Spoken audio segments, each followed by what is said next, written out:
Hello guys, magandang gabi sa inyong lahat. Nandito ulit tayo sa ating latest analysis ng araw po ng Miyerkules hanggang Biyernes, Mayo 17 hanggang 19, 2023. Dito po ang ating Tagalog o Filipino version.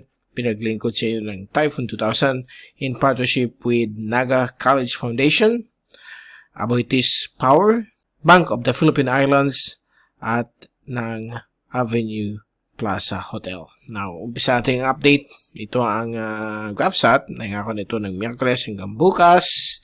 Wala po tayong any major weather system except po yung mga localized thunderstorms sa hapon ng gabi sa iba't ibang bahagi ng ating bansa. So, ang heat index ay pwede pa rin umabot ng 40 hanggang lampas 50 ang tasa ng sentigrado. At sa labas ng ating bansa, nandyan pa rin si shallow LPA 96W. Halos hindi kumikilos sa nakalipas na 24 oras sa may bisinidad ng Palau. So may mga thunderstorms po dyan, on and off. At dito po sa naka-embed sa monsoon trough, meron na naman pong isang LPA na namuo. Ito pa si 97W na nasa less than 35% chance na maging bagyo po ito sa loob ng 24 oras. Gayon din, kagaya ni 96W, si 97W ay halos hindi rin kumikilos sa may western state ng Chuuk. Okay, sa may Micronesia po yan. At ayon po sa mga global computer models, ito po ay lalo nating babantayan dahil po inaasahan po ito maging isang typhoon. Okay? At hindi tayo magugulat kung bigla siya maging super typhoon dahil ang init po na yun ng temperatura dito, ang karagatan ay umabot po ng hanggang 28 at 30 ang antas ng sentigrado. So, most of the computer models ay pinapakita ang track patungo sa Philippine Sea. Mamaya, papakita namin sa inyo sa ating pressure forecast. Now, punta natin yung ating fast animation. So, nakikita po natin itong LPA na namumuo, si 97W. Quasi stationary sa may south of Guam, sa may western Chuuk State ng Federated State of Micronesia. At kung tingnan natin yung zoom in sa animation, so yan po, kita po natin pagpatak ng gabi, umpisa alas 2 ng hapon, ay hina na po itong mga localized thunderstorms. Since tapos na po ang araw, so pag gabi, usually namamatay na sila. But meron pa rin mga thunderstorms na titira sa Kabisayan at Mindanao. At tingnan natin yung ating wind at pressure forecast mula sa European model, courtesy of windy.com. Bukas po ng hapon, Huwebes, inaasahan po ang mahinang habagat dito po sa may Batanes, Bubuing Cubao Islands. At dito po sa buong bahagi po ng ating bansa ay magiging kalmado hanggang paibaba po ang direksyon ng hangin at medyo mainit.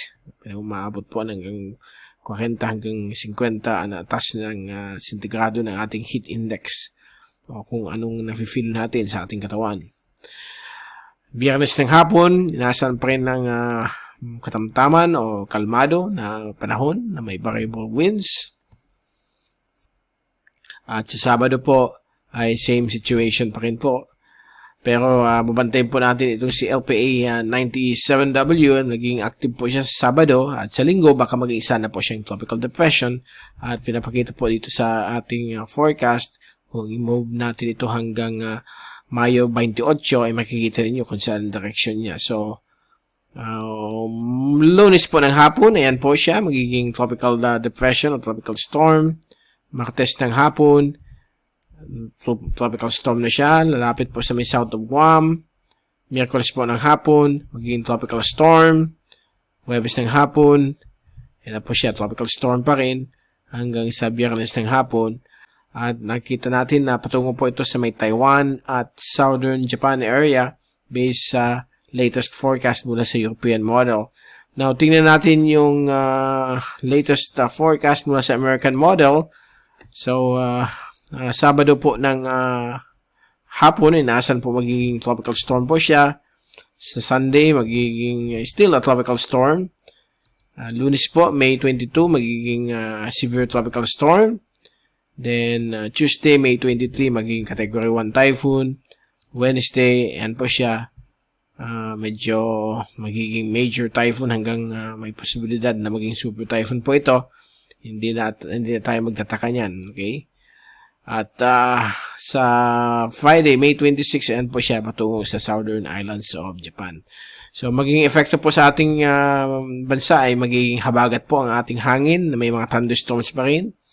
At we will also focus po dito sa may West Philippine Sea.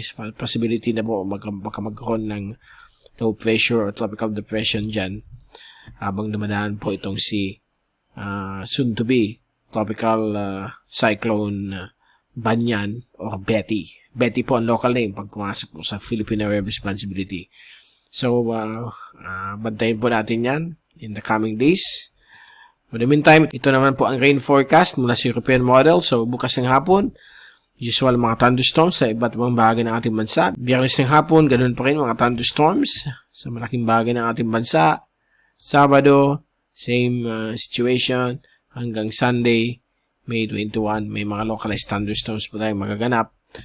Dahil po sa sobrang init at massive evaporation para mag-form po itong mga localized rainfall or thunderstorms. Okay, so kung bumalik tayo doon sa windy.com wind forecast, balik tayo dito sa 20. So, pinapakita po ng both computer models ng kanyang tracking ay patungo po dito. Ito po yung European model, pag ganito po siya. While yung American model ay pag ganito po siya. Okay? So, medyo may similarity ang kanyang track. So, let's hope and pray na hindi na po siya magbago kasi it's still more than 7 days. So, anything is possible na mag-change ang tracking. So, babantayin po natin. Sana hindi na po magbago. Okay? At bago tayong paalam, ito ang latest Global Tropics Hazards Outlook. Pag-release po ng Climate Prediction Center ng NOAA kahapon po. At nakita po natin sa week 2, valid May 24 to May 30th, ang Pilipinas ay magkakaroon po ng above average rainfall. And aside from that, meron po tayong 25 to more than 40% chance na baka magkaroon tayo ng tropical cyclone o bagyo. At yun na nga, pinapakita na 97W by next week. While in week 3, valid May 31st to June 6, ay magiging above average rainfall po ang buong bahagi ng ating bansa. More than 65% sa Luzon, Visayas, and may makababa kasama po ang Bicol. Dahil na po yan sa pag-start po ng tag-ulan at ang pagbugso po ng hanging habagat dahil po sa posibleng pag-form ni 97W sa may Western Pacific.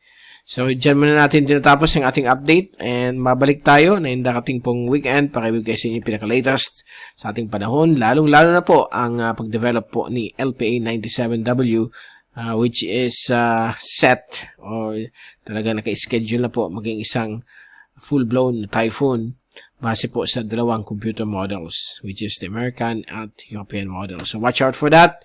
For the meantime, papaalam muna tayo. Mag-ingat tayong lahat. #WeatherWiser at maraming salamat po sa pagpanood nyo sa aking channel.